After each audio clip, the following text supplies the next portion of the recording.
राज्याचे परिवहन मंत्री प्रताप सरनाईक यांनी आज अकोला दौऱ्यादरम्यान अकोला मध्यवर्ती बस स्थानकाला अचानक भेट देत येथील विविध सुविधांची पाहणी केली।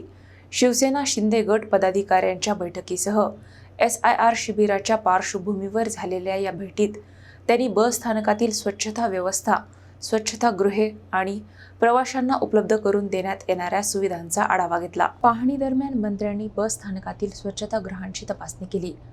राज्य शासनाने 1 जून पासून ST बस स्थानकांवरील शौचालय प्रवाशांसाठी मोफत करण्याचा निर्णय लागू केल्यानंतरही अकोला बस स्थानकातील स्वच्छतागृहांवर पे अँड यूजचे फलक लावण्यात आल्याचे त्यांच्या निदर्शनास आले।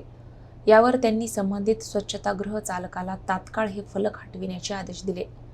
यावेळी बोलताना प्रताप सरनाईक यांनी अकोला मध्यवर्ती बस स्थानकाच्या जुन्या व जीर्ण अवस्थेचा उल्लेख करत स्थानकाच्या दुरुस्ती तसेच नव्या इमारतीच्या उभारणीसाठी राज्य शासन कटिबद्ध असल्याचे सांगितले। अकोला बस स्थानकाचा कायापालट करण्यासाठी शासनाकडून विशेष निधी उपलब्ध करून देण्याची प्रक्रिया सुरू असल्याचेही त्यांनी स्पष्ट केले। तसेच बस स्थानक परिसरात अनधिकृतपणे उभ्या राहणाऱ्या आणि प्रवासी वाहतूक करणाऱ्या खासगी बसांबाबतही त्यांनी नाराजी व्यक्त केली। अशा वाहनांवर आळा घालण्यासाठी परिवहन विभाग, उपप्रादेशिक परिवहन कार्यालय तसेच पोलीस प्रशासनाने संयुक्त कारवाई करावी तसेच आवश्यकतेनुसार गुन्हे दाखल करावेत असे निर्देश त्यांनी संबंधित अधिकाऱ्यांना दिले। मंत्र्यांच्या या अचानक भेटीमुळे बस स्थानक प्रशासनात काही काळ खळबळ उडाली असून प्रवाशांच्या सुविधांबाबत शासन गंभीर असल्याचा संदेश या पाहणीतून देण्यात आल्याची चर्चा आहे। ST स्टँडच्या आसपासचा जो 200 मीटरचा परिसर आहे त्या ठिकाणी जर खासगी बसेस येत असतील किंवा आतमध्ये घुसून आमच्या प्रवाशांना घेऊन जात असतील तर त्यांच्यावर कठोर कारवाई करा किंवा त्यांच्यावर गुन्हे दाखल करण्याच्या सूचना मी केलेल्या आहेत।